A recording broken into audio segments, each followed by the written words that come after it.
आइए कुछ देर के लिए हम परमेश्वर के वचन की ओर चलेंगे, बड़े ध्यान से प्रभु की बातों को सुनेंगे। ऐ खुदा की रूह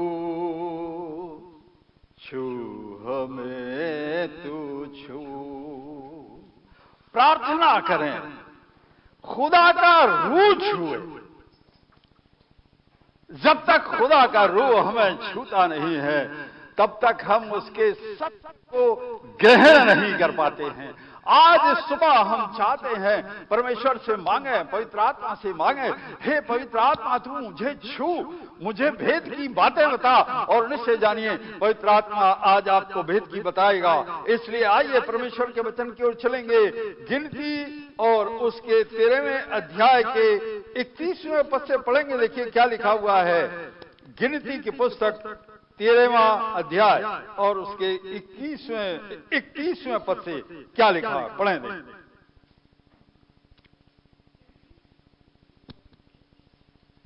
31, 30 और 31।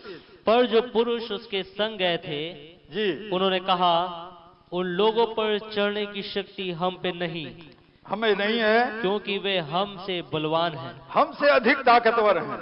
और उन्होंने इजरायलियों के सामने उस देश की जिसका भेद उन्होंने लिया था यह कहकर निंदा भी की, वह देश जिसका भेद लेने को हम गए थे ऐसा है जो अपने निवासियों को निगल जाता है।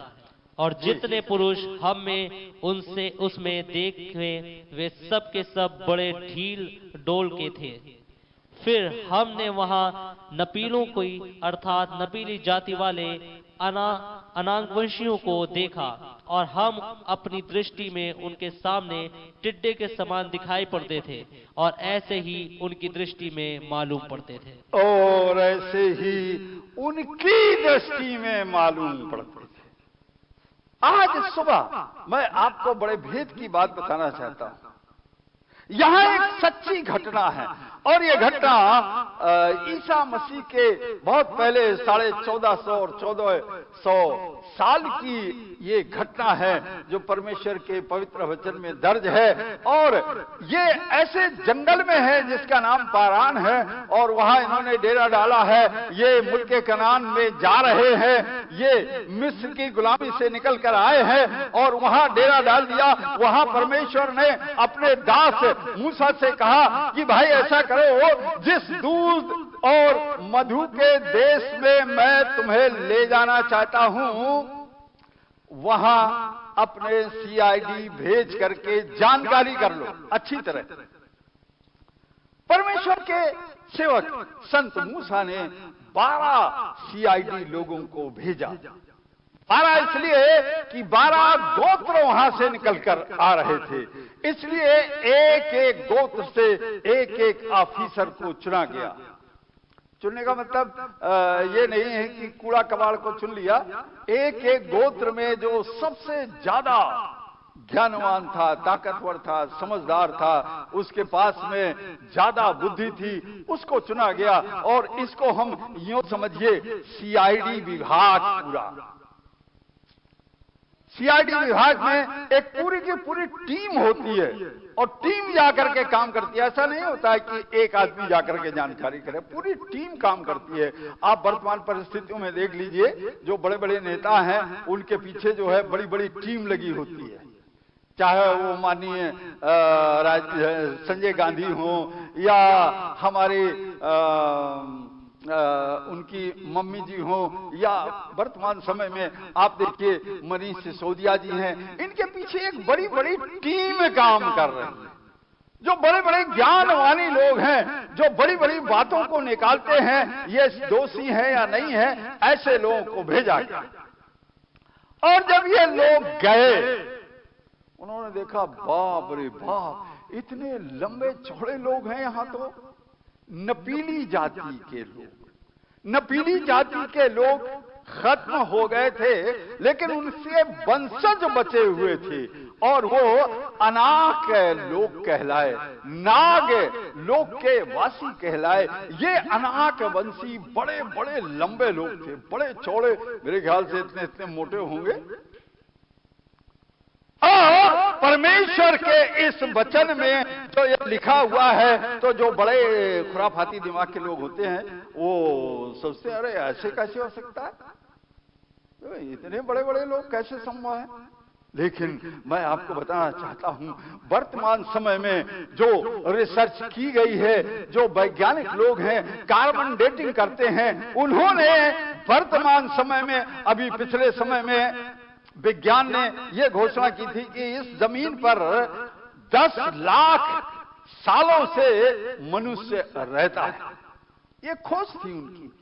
लेकिन हाई फाई टेक्नोलॉजी आई है और बहुत ज्यादा काम होता है, बड़ी बड़ी टीम काम करती है, और उस टीम ने हमारे देश में काम किया, छत्तीसगढ़ की पहाड़ियों में काम किया, देश भर के बड़े बड़े लोग और विदेश के बड़े बड़े लोग, बड़े बड़े बड़ी डिग्रियों वाले लोग, उन्होंने खोज करके ये निकाला है कि 30 करोड़ सालों से इस जमीन में इंसान रहता है। और उन्होंने ये गणना की है कि उस समय का जो इंसान था वो 10 फुट से लेकर के 14 फुट लंबा था। अब आप अंदाजा लगाइए, ये 14 फुट है, हमारे चर्च की दीवार या कितनी कम है? इतनी ऊंची दीवार, ऐसे करना पड़ता है, 14 फुट लंबा। परमेश्वर के वचन में लिखा हुआ है कि नपीली लोग थे, अनाक वंशी लोग थे, और बड़े बड़े लंबे ढील डौल वाले लोग थे। इसका मतलब यह हुआ कि अगर वो 14 फीट नहीं होंगे तो कम से कम 12 फीट तो होंगे ही होंगे, क्योंकि धीरे धीरे समय बदल गया था। और ये BC 1400 और 1450 साल की बात है। इसका मतलब वो लंबाई कम हो गई होगी। हम मान लेते हैं भाई 12 फुट होगा, तो 12 बहुत लंबा इंसान होता है। तो ये जो CID लोग गए, इन CIDओं ने देखा और लौट करके आकर के ज्यों का त्यों परमेश्वर के दास मूसा को बताया, लोगों के सामने बताया कि भाई जहां आपने हमें भेजा था हम गए, तो वहां हमने सब देखा और देख करके हम ये आपको बता रहे हैं। तो आज का विषय हमारा ये है कि हम बुद्धि पर, बुद्धि की माने या भरोसे। और आज मैं आपको भेद की बात बताना चाहता हूं। ये लोग जो कि त्यों सच्ची घटना का वर्णन कर रहे हैं, और ये 1-2 नहीं कर रहे हैं, ये पूरे 10 लोग कर रहे हैं। 2 भाग हो गए, एक बुद्धि की मानने वाले और दूसरे भाग के लोग भरोसे की मानने वाले। तो यहां जो ये घटना का जिक्र कर रहे हैं, ये 10 लोग हैं। 10 मेजॉरिटी रिपोर्ट। इन्होंने जो रिपोर्ट लगाई, इन्होंने कहा वहां बहुत लंबे लंबे लोग हैं, बहुत मोटे मोटे लोग हैं, वहां की फसलें भी बड़ी जबरदस्त हैं। और अंगूर, हम देखिए अंगूर जाते हैं ना बाजार में लेने के लिए, ऐसे ऐसे उठाते हैं गुच्छे को, लेकिन मालूम है वहां का अंगूर कैसा था? परमेश्वर का वचन बताता है कि वहां के अंगूर की एक डाली उन्होंने ली और उस डाली को एक आदमी नहीं उठा पा रहा, क्योंकि ये छोटे हो चुके थे। अब आप देखिए आज का जमाना हो गया, 5.5 फीट का आदमी हो गया, पता नहीं आगे आने वाले दिनों में कहीं इतना न रह जाए। धीरे धीरे घटती गई, उम्र भी घटती गई, लंबाई भी घटती गई। और हम यहां परमेश्वर के वचन में पाते हैं 2 लोग लाठी में टांग करके अंगूर की एक डाली लाए, एक आगे एक पीछे, ऐसे लाठी रखी और यूं उसको टांग लिया। और कहा भाई सत्य मूसा देखो वहां की फसल तक ऐसी है और हम उनके ऊपर चढ़ाई नहीं कर सकते हैं। अगर हमने उन पर आक्रमण किया तो वो हमको खा जाएंगे, जिंदा चबा जाएंगे, क्योंकि ऐसा लिखा हुआ है वो अपने लोगों को ही निगल जाते हैं। क्योंकि उस जमाने में ऐसा होता था, लोग लोगों को मार के ही खा जाते थे। हालांकि आज अब बहुत ज्यादा इंसान समझदार हो गया है, लेकिन आज भी ऐसे ऐसे दुष्ट पड़े हुए हैं कि आज भी इंसानों को मार करके खाने में आनंद लेते हैं। आज भी ऐसे दुष्ट हैं। तो उन्होंने कहा भाई वहां तो ऐसे लोग हैं कि अपने लोगों को ही खा जाते हैं, इसलिए मूसा हमें वहां आक्रमण नहीं करना चाहिए, क्योंकि अगर हमने वहां आक्रमण किया तो हम सब तबाह हो जाएंगे। पर वहां दो ऐसे लोग थे, बिल्कुल चुप हो गए। एक का नाम कालेब था और दूसरे का नाम क्या था? यहोशू। हालेलुया। ये दो लोग बिल्कुल चुप रहे, ये कुछ नहीं बोले। पर देखिए लोगों का क्या रिएक्शन हो गया। पीपल रिएक्शन, क्या रिएक्शन हुआ? आप 14वें अध्याय के पहले पद से पढ़िए, देखिए क्या लिखा हुआ है। 14वें अध्याय के पहले पद से। तब सारी मंडली चिल्ला उठी, सारी मंडली चिल्ला उठी और रात भर वे लोग रोते और सारी रात रोते रहे। बाप रे बाप, हम वहां जाएंगे तो हमको लोग खा डालेंगे, हमारे बाल बच्चों को खा डालेंगे, और सारी रात रोते रहे। और आगे क्या हुआ? और सब इजरायली मूसा और हारून पर हारून पर कुड़कुड़ाने लगे। और सारी मंडली उनसे कहने लगी भला होता मिस्र में ही मर जाते, वहीं पर मर जाते, या इस जंगल ही में मर जाते, यहोवा हमको उस देश में ले जा करके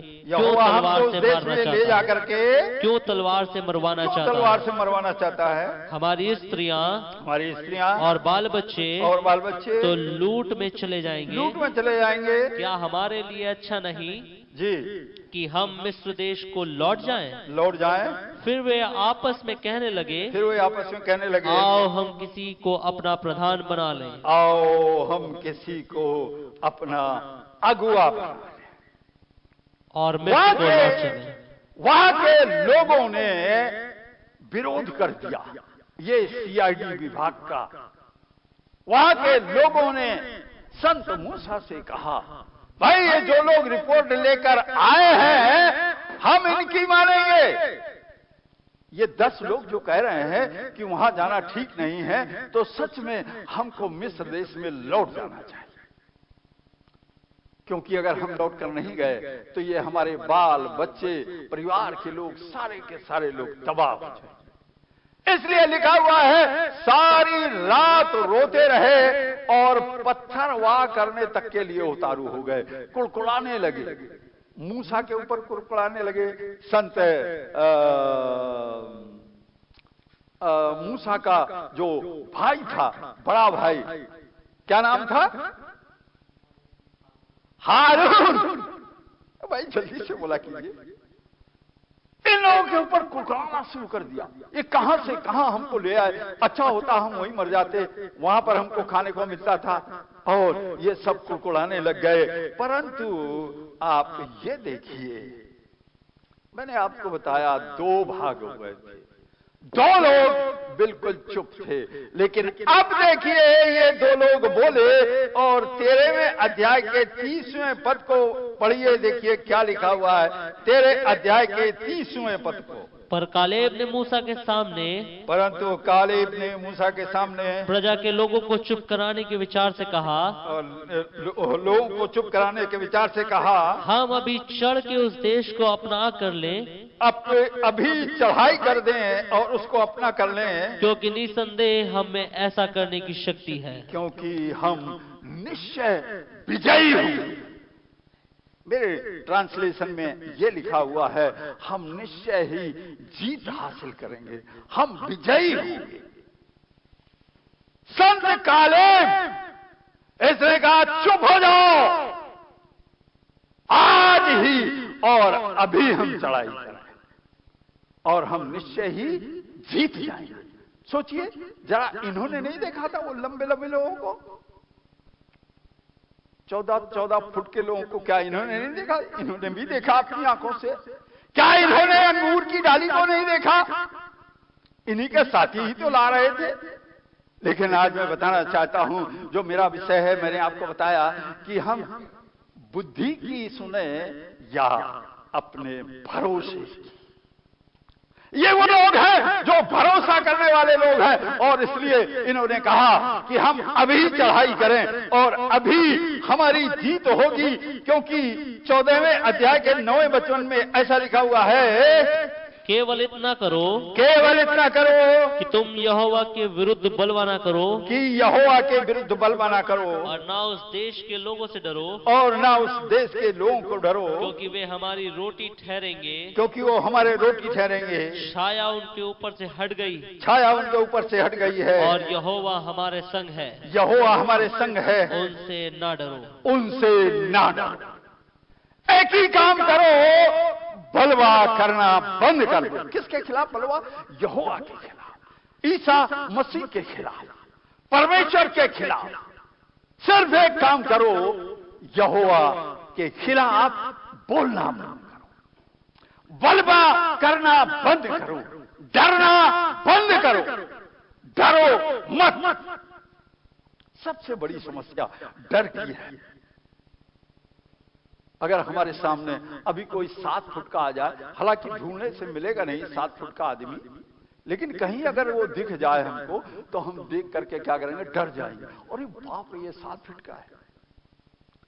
अभी अभी जब मैं जवान था, हमारे शहर में एक शख्स था, 70-80 लाख की आबादी है हमारे शहर में, और वो 70-80 लाख की आबादी में एक ऐसा आदमी था, कम से कम वो 6.5 फुट का लंबा आदमी था, ऐसे ऐसे चलता था। आंखों की देखी बात बता रहा हूं। तो आप सोचिए जरा, उस जमाने में 14 फुट का होगा कि नहीं, क्योंकि ये वैज्ञानिक की रिपोर्ट बता रही है। उन लोगों को देख करके सारे लोग घबरा गए, डर गए। लेकिन यहां जो ये 2 लोग हैं, इन्होंने कहा, एक डरो मत, और दूसरा काम, यहोवा के खिलाफ मत बोलो।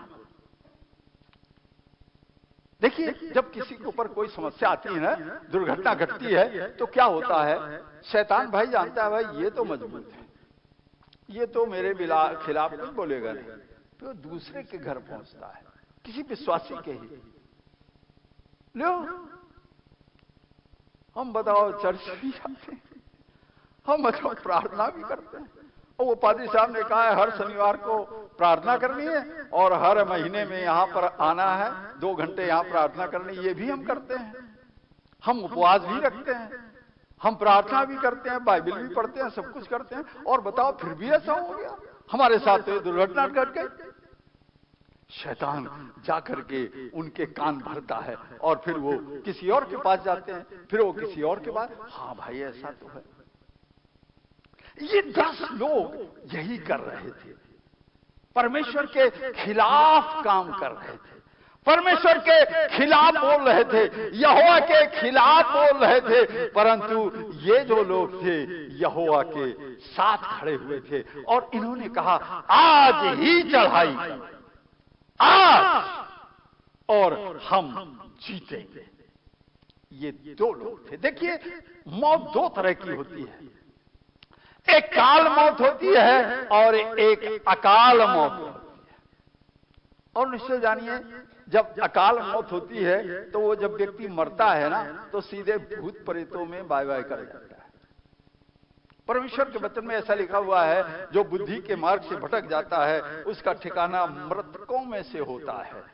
मृतक, यह बिल्कुल अलग विषय है, लेकिन परमेश्वर का वचन चूंकि बताता है कि एक समय आने वाला है कि सारे मुर्दे जीवित होंगे और सबका न्याय किया जाएगा। जो जमीन में गड़े हैं वो भी आसमान पर उठाए जाएंगे, लेकिन ये मृतक जो है, ये कहीं गड़ेंगे, ये सिर्फ भूत और प्रेत है। परमेश्वर का वचन बताता है, ये जो नपीली लोग थे, ये जाति थी, इस जमीन में रहती थी, और हम सब जानते हैं, जो पढ़े लिखे लोग क्या, गैर अनपढ़ लोग भी डायनासोर का नाम जानते हैं, सब जानते हैं। बड़े विशाल जानवर, हाथी तो चूजा जैसा लगता जरा सा, ये इतना बड़ा बड़ा हाथी है ना हमारे सामने, लेकिन डायनासोर के सामने बिल्कुल जरा सा बच्चा। जैसे ये लोग कह रहे हैं हम तो टिड्डी जैसे लगते, टिड्डी कुछ नहीं है उनके सामने, वहां जाएंगे खा जाएंगे। मुझे लगता है कोई कहता होगा अरे भैया वहां जाएंगे तो वो ऐसे पैर से ऐसे दबा देंगे, मर जाएंगे। लेकिन जो यहोवा पर भरोसा रखने वाले हैं, परमेश्वर पर विश्वास रखने वाले हैं, उन्होंने कहा आज ही हम चढ़ाई करें काल और अकाल। देखिए जो ये अकाल मौत है ये शैतान की ओर से आती है। हम सब जानते हैं बहुत सारी दुष्टात्मा ऐसी होती हैं, और कोई उनसे कह रहा है भाई निकलो बाहर चलो, तो वो कहती है नहीं नहीं नहीं हम तो इसको क्या करेंगे, क्या करेंगे, हम तो इसको लेके ही जाएंगे, मतलब हम इसको छोड़ेंगे नहीं, हम तो मार डालेंगे। और निश्चय जानिए जो अकाल मौत आती है किसी की भी हो, वो अकाल मौत वाला सीधे दुष्टात्माओं के शासन में प्रवेश करता है, उनकी सेना का हिस्सा बन जाता है, और जब उनकी सेना का हिस्सा बन जाता है वो हमेशा हमेशा के लिए दुष्टात्माओं का हो जाता है। वहां कोई भी उद्धार नहीं है, कोई भी पुनरुत्थान नहीं है। तो ये अकाल मौत वाले जो लोग हैं ये शैतान कहते हैं हम तो ले जाएंगे, हम तो खा जाएंगे, हमको फलाना चढ़ावा दो, हमको मुर्गा दो, हमको बकरा दो, हमको ये करो, हमको वो करो। परंतु जो काल मौत है वो एक निश्चित समय है। हो सकता है वो परमेश्वर ने जवानी में उसको उठाने का इंतजाम रखा है, पर हो सकता है आप 150 साल तक जीवित रहें, 100 साल तक जीवित रहें। जब समय आएगा तब आप इस दुनिया से विदा होंगे, और जब तक समय नहीं है तब तक आप इस जमीन पर रहेंगे। लेकिन ये जो अकाल मौत है ये दुष्टात्माओं की ओर से है, लेकिन दुष्टात्माओं की शक्ति यहोवा के सामने नतमस्तक हो जाती है। हमारे सामने एक जीता जागता उदाहरण मंजू जी बैठी हुई। अब आप देखिए इनका एक्सीडेंट हुआ और अजीबो गरीब आप बात देखिए, यहां से चोट लगी और यहां आई और फिर ऐसे घूम करके आंख को छोड़ती हुई और नाक को तोड़ती हुई और इस होठ में आ गई। जरा सोचिए इतना बड़ा मेजर एक्सीडेंट, पहली बात सर ही बाय बाय हो जाना चाहिए। सर अगर बचा भी तो आंख चली जानी चाहिए, आंख नहीं बचना चाहिए। अगर आंख बच जाती तो फिर नाक नहीं बचनी चाहिए, और अगर नाक चली जाती तो फिर दांत नहीं बचना चाहिए। लेकिन सब कुछ बच गया। ये यहोवा पर भरोसा करने वाले लोगों की पहचान। शैतान आया तो लेकिन टिक नहीं सका। शैतान ने अपनी ताकत तो लगाई लेकिन फेल हो गया। क्यों? जो ये लोगों की तरह कहते हैं, इन्होंने कहा नहीं आज आक्रमण करो और जीत हमारी होगी। ऐसा नहीं कहते हैं भाई आक्रमण करके देख लेते हैं, देखा जाएगा, जो होगा समझा जाएगा, ऐसा नहीं कर रहे। जीत की घोषणा, आज हमारी जीत होगी और हमारे सामने गवाही जिंदा बैठी हुई है, ये जीत है। परमेश्वर का वचन बताता है, आप सामने निकालिए और 34 अध्याय के 7वें पद को पढ़िए। भजन संहिता 34:7 में क्या लिखा हुआ है? यहोवा के डरवैयों को चारों ओर दूत छावनी किए हुए बचाता है। हालेलुया! यहोवा के डरवैयों को परमेश्वर का दूत छावनी लगाकर रखता है। मजाक है कि आपका कुछ बिगड़ जाए, आक्रमण तो होगा। ऐसा नहीं है कि आक्रमण नहीं होगा, लेकिन जीत आपकी होगी। यहोवा के डरवैयों की जीत होगी, क्योंकि युद्ध आपका नहीं है, युद्ध यहोवा का है, युद्ध यीशु मसीह का है, और जीत आपकी होती है। 8वें पद में ऐसा लिखा हुआ है, परख कर देखो, परख कर देखो यहोवा कैसा भला है, यहोवा कैसा भला है। क्या ही धन्य है वह पुरुष, क्या ही धन्य है वो पुरुष जो उसकी शरण लेता है, जो उसकी शरण लेता है, जो खुदावंद यीशु मसीह की शरण लेता है, वो धन्य पुरुष है, क्योंकि उसकी सेना, यहोवा की सेना उसकी रक्षा करती है। और इस घटना में हम लौट करके आते हैं 14 और 10 पद को पढ़िए, क्या लिखा हुआ 14वें अध्याय के 10वें पद को। तब सारी मंडली चिल्ला उठी, सारी मंडली चिल्ला उठी कि इन पर पथराव करो, इनका पथराव करो, मारो। इनका दिमाग खराब हो गया है। ये गिनती के 2 लोग हैं और कहते हैं चल के आक्रमण कर दो और जीत हमारी होगी। अरे ये 10 आदमी पागल है। अरे मैं तुमसे पूछ रहा हूं, लोग ऐसा कह रहे होंगे, भाई तुम ही बताओ वहां कितने बड़े बड़े लोग हैं। ये कहते होंगे, हाँ बिल्कुल 14 फुट का लंबा जवान है, बहुत मोटा है। फिर तुम्हारा दिमाग खराब हो गया है।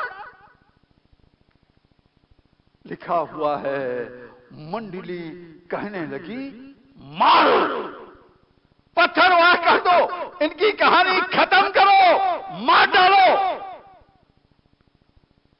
ऐसा ही होता है। जो यहोवा का विश्वासी होता है उसके खिलाफ लोग बोलते हैं। शैतान लोगों के पास जाता है, भड़काता है और लोग उसके खिलाफ बोलने लगते हैं। इसका दिमाग खराब हो गया। बड़े पादरी साहब आए, कहते हैं कि हम प्रार्थना करेंगे, और ये कौन होता है? एक बाप होता है दुष्ट आत्माओं का, जेल में। पादरी साहब कहते हैं जिन्न की ऐसी की तैसी। तो तुम्हारा दिमाग खराब हो गया पादरी साहब। हमने 50 से उनको दिखाया है जादूगरों को, हमारा 50,000 रुपया खर्च हो गया है, तो आप कहते हैं जिनको मैं भगा दूंगा। ऐसे केस आते हैं हम लोगों के पास में। अरे साहब हमारा तो 50,000 खर्च हो गया, हमारा तो 1 लाख खर्च हो गया, अभी तक तो ये भागा नहीं, अभी तक तो कुछ हुआ नहीं। लेकिन हम लोग क्या कहते हैं, ऐसे भागेगा, चुटकी बजाते भागेगा, चिंता मत करो, भागना। अरे भाई जिन्न तेरा बाप भी आएगा तो भी भागना पड़ेगा, क्योंकि ये यहोवा का दरबार है, प्रभु यीशु मसीह का दरबार है। यहां लिखा हुआ है, लोग कहने लगे इनको मार, पत्थर वह कर दो।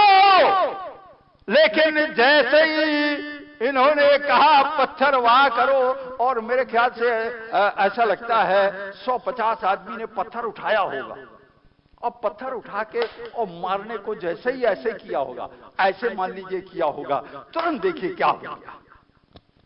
तब यहोवा का तेज, मिलाप वाले तंबू में सब इस्राएलियों पर प्रकाशमान हुआ, इस्राएलियों पर प्रकट हो गया। जैसे ही उन्होंने मारने को किया, वैसे ही यहोवा का तेज प्रकट हो गया। और मेरे यहां लिखा नहीं हुआ है, लेकिन और दूसरी जगहों में तमाम ऐसी घटनाएं हैं। यहोवा तुरंत बोलता था, शायद यहोवा की आवाज आई होगी, खामोश, और सब डर गए, पत्थर पत्थर सब बाहर। यहोवा का तेज, भरोसा करके आप देखिए, जब आप यहोवा पर भरोसा करते हैं, खुदावंद यीशु मसीह पर भरोसा करते हैं, आक्रमण तुरंत होता है। हमारे बीच में ये मंजू जी बैठी हैं, अगर ये यहोवा पर भरोसा करने वाली ना होती तो आक्रमण जब हुआ तो जीत इनकी ना होती। अरे कम से कम कुछ तो गायब होता, ये सारे के सारे दांते बाहर आ जाने चाहिए, लेकिन नहीं हुआ। क्योंकि एक्सीडेंट होता है, दूसरे लोग भी बचते हैं, किसी का हाथ टूट गया, किसी का दांत टूट गया, किसी की आंख चली गई, ऐसा होता है और हम सब लोग जानते हैं। लेकिन यहोवा के डरवैयों का एक बाल बाका नहीं हो सकता है। उसकी रक्षा हमारा यहोवा करता है, और ये पूरी तरह सुरक्षित बैठी हैं। मैं आपको बताना चाहता हूं, अगर शैतान ने तो पूरी ताकत लगाई, इनका दिमाग खराब हो गया होता, जितने टेस्ट थे, एम्स, आप जानते हैं एम्स ऐसा अस्पताल होता है जहां एक एक नस की वहां सब देखभाल एक आधे घंटे के अंदर सब कर डालते हैं। पूरा शरीर पूरी तरह सुरक्षित, भय भी नहीं। क्यों? यहोवा पर भरोसा रखने वालों के साथ ऐसे ही होता है। ये यहोवा पर भरोसा रखने वाले थे और तुरंत यहोवा का तेज वहां पर प्रकट हो गया। और जब प्रकट हो गया तो देखिए 14 अध्याय के 12वें पद में क्या लिखा हुआ है? मैं उन्हें मरी से मारूंगा। अब परमेश्वर का क्रोध भड़क उठा। रिएक्शन नाम गॉड मोस्ट हाई। अभी तक तो यहोवा चुप बैठा था, भाई सुधर जाओ, भाई सुधर जाओ, तुम्हारा दिमाग खराब हो गया, इतना बड़ा लाल समुद्र मैंने वहां से तुम्हें सूखे से निकाल लाया हूं, अब भी तुम्हारा भरोसा नहीं। मैं तुम्हें वहां से निकाल ही नहीं लाया, बल्कि मैं तुम्हें खाना भी देता हूं, कुछ काम वाम करते नहीं हो, और मैं पेट भरता हूं, फिर भी तुम्हारा दिमाग सही नहीं है। अभी तक तो चुप था, लेकिन उसने जब देखा कि ये मेरे दो लोगों को, ये जो मेरे भरोसे वाले लोग हैं, इनको मारना चाहते हैं, तो यहोवा का क्रोध भड़क उठा। और यहोवा ने क्या कहा? मैं उन्हें मरी से मारूंगा। मैं अब उनको मरी से मारूंगा। अब मैं उनको कोविड-19 से मारूंगा।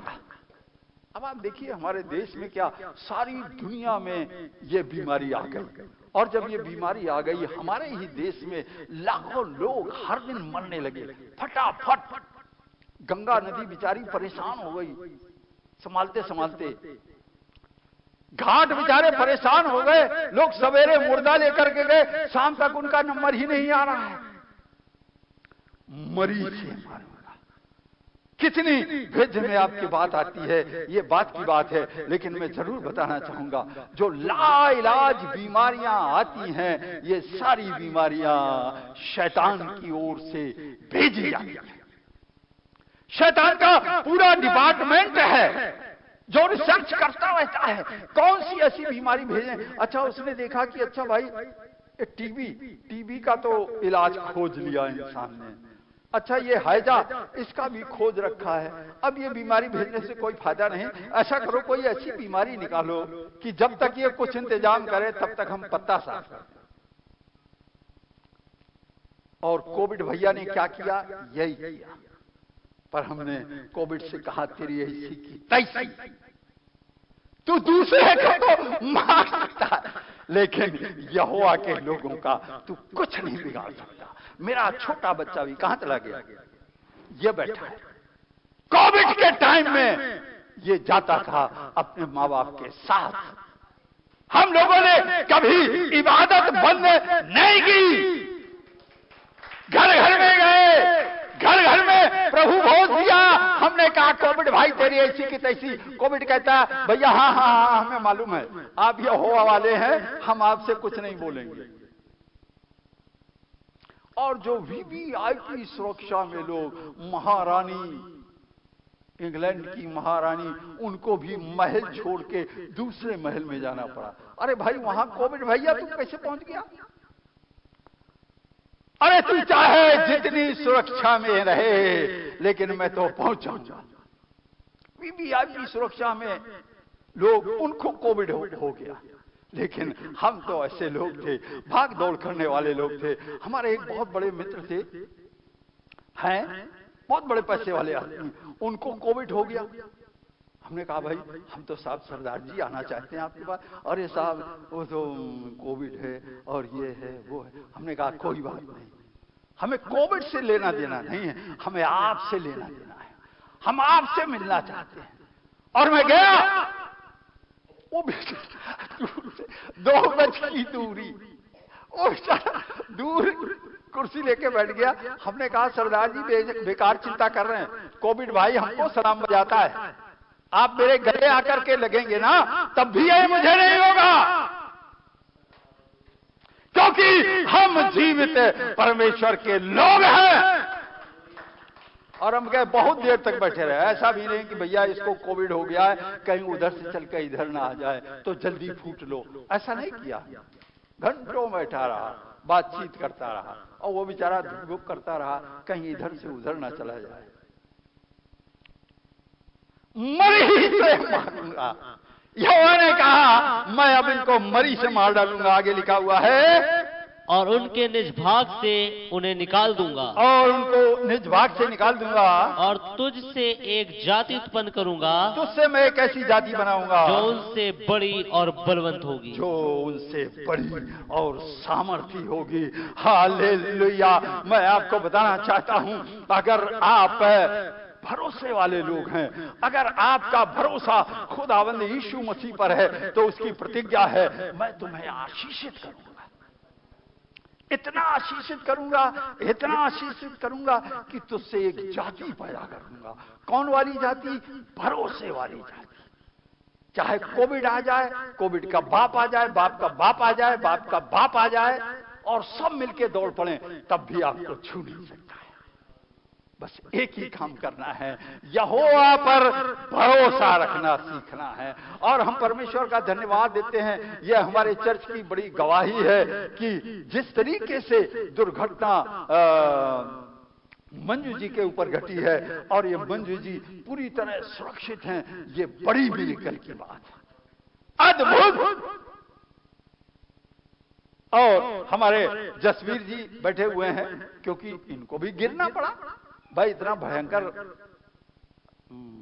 दुर्घटना थी, ये भी गिरे, पर ताज्जुब की बात, इनको जरा सी चोट आई, जरा सी। लेकिन ऐसा नहीं हुआ कि भाई इसमें बाम लगा लो, इसमें फलाना लगा लो, ठिकाना लगा लो, पट्टी बंधवा लो, कुछ नहीं करना पड़ा। ऐसे ये चलते फिरते थे और पूरी तरह ये सही हो गए।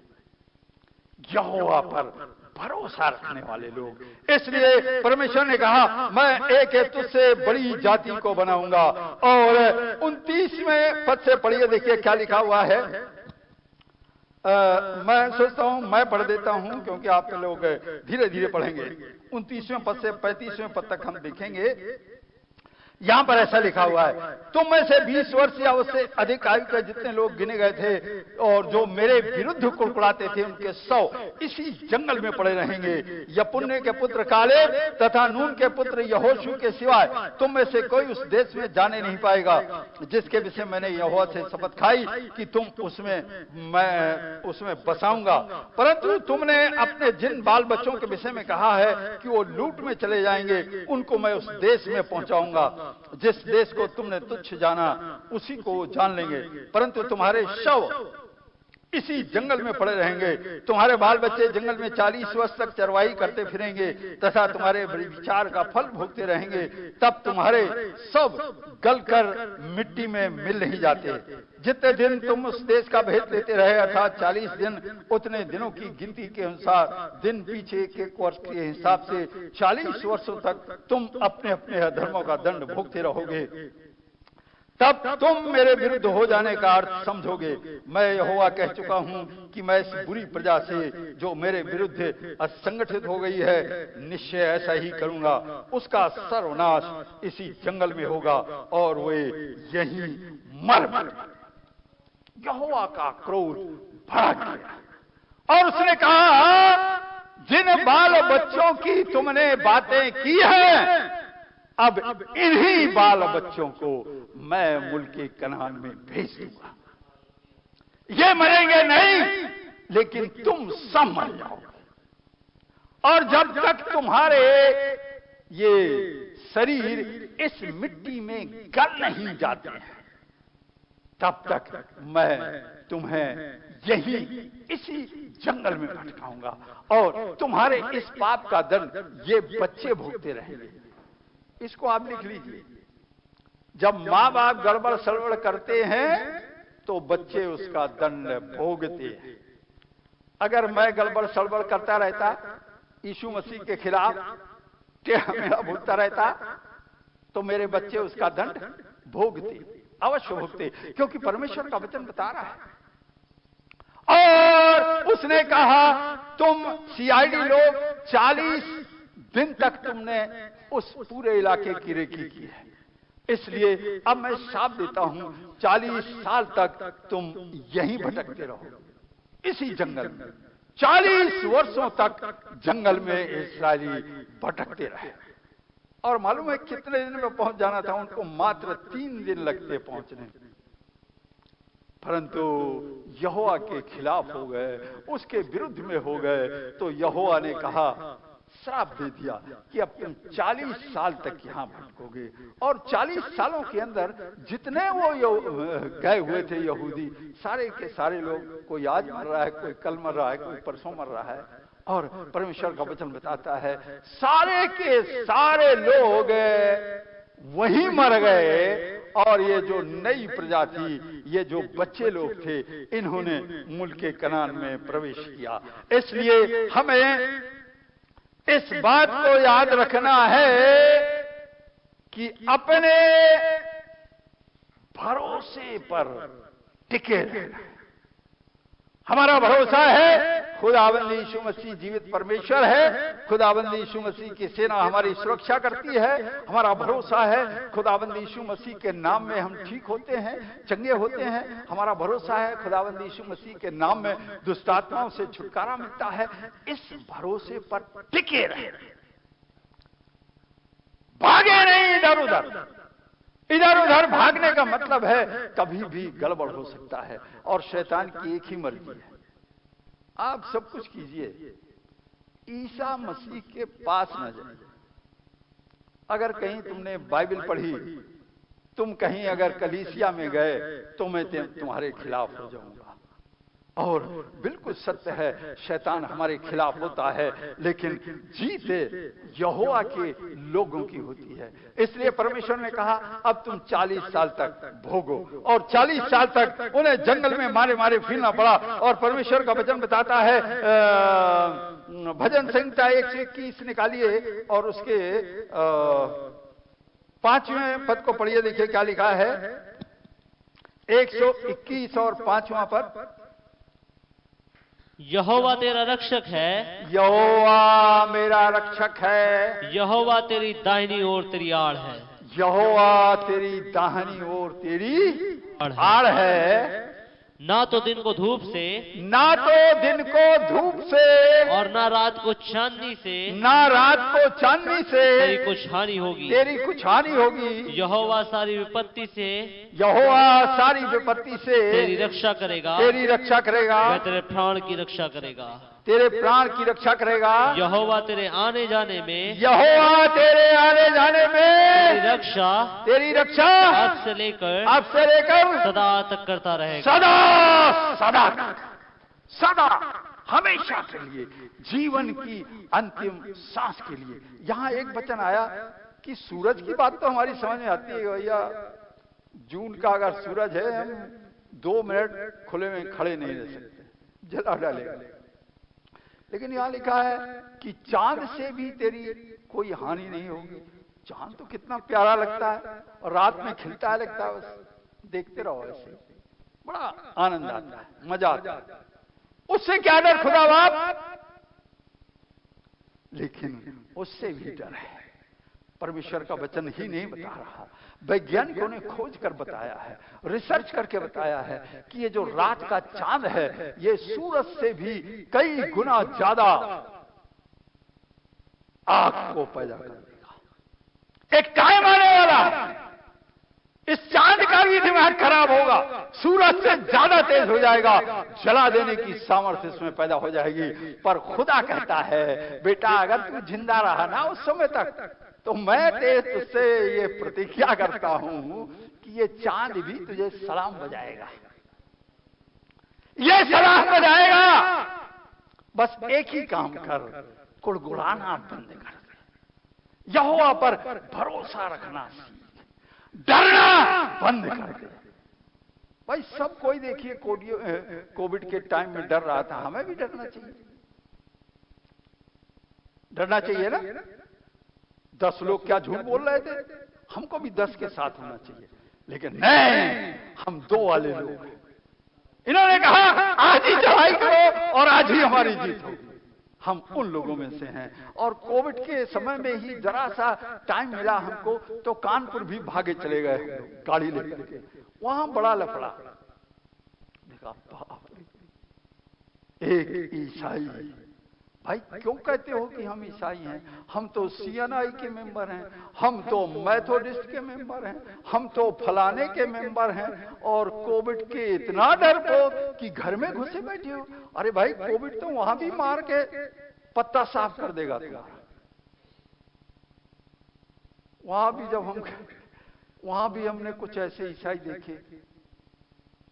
बहुत ही दुख की बात है, एक मसीही जब डरता है हम खुदा बाप का अपमान करते हैं। भाई क्यों कहीं के मेंबर बने हो?